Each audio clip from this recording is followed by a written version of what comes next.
Good morning. Today is the day we celebrate our Independence Day. A day we celebrate the birth of our nation. A day we declared our right to be free from tyranny. We celebrate this day with dignity and patriotism. And it is with the same dignity and patriotism I wish to talk to you today about the state of our liberty. There comes a time in all men and women's lives when they reach to find the truth in life. In this life, we are to respect our free will and the free wills of others, finding a coexistence with liberty of life, and that a life of liberty is a life of respect for others. No longer can we see ourselves as separate from each other, not by creed, not by color, and not by wealth. Our liberty is the extension of others' liberty, and with respect, we can use and tolerate that freedom with understanding and honor.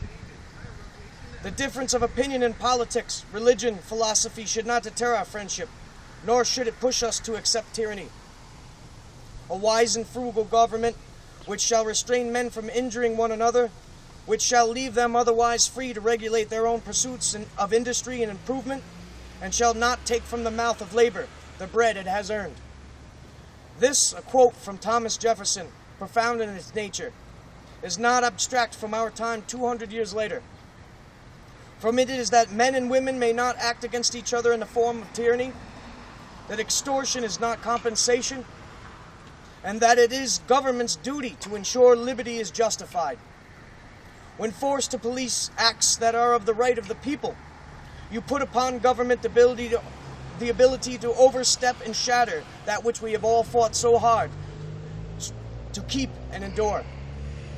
In doing this, you create metaphorical, theocratic ministers of the state, a concept long ago a tool of tyrants. The result is disrespect on all levels, the moral principle lost, and now we find ourselves in a 200-year-old argument in the 21st century. As human beings, we are not a unit. We are not a unit of production. We are not a machine. We are creation. Through strength of character and tremendous innovation, we grasp at a future of technology that could bring about the end of needs as basic necessities. This may seem utopian, but it is not.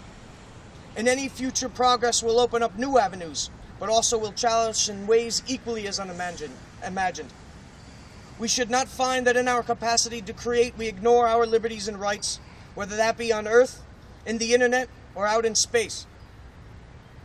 No longer can we deny that technology must be embraced for what it's worth, but it must be respected for the power it has. We shudder at the thought of automation, yet in it lies many of our needs and liberties. Whether genetically or mechanically, we stand at a threshold.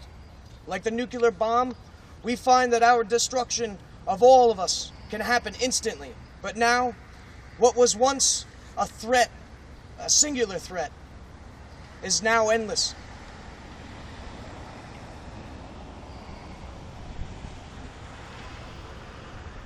We cannot fear technology, but respect it and see that what we create is an extension of us and is capable of all our flaws and all our strengths. George Washington once said, "Government, like fire, is a dangerous servant and a ruthless ruler.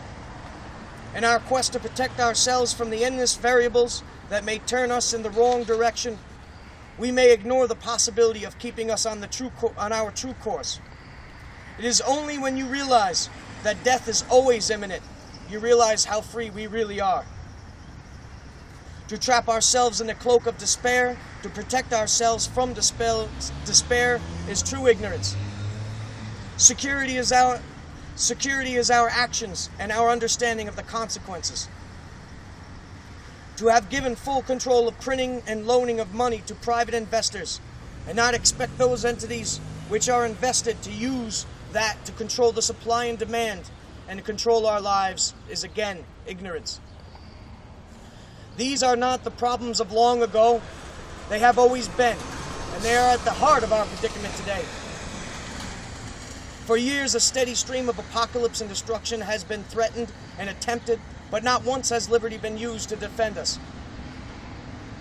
For our security, we have left our fate in the hands of the few, and like so many times before, we find ourselves abused duly, not only by the acts of the blindly indoctrinated, but in the efforts of the despicable elite.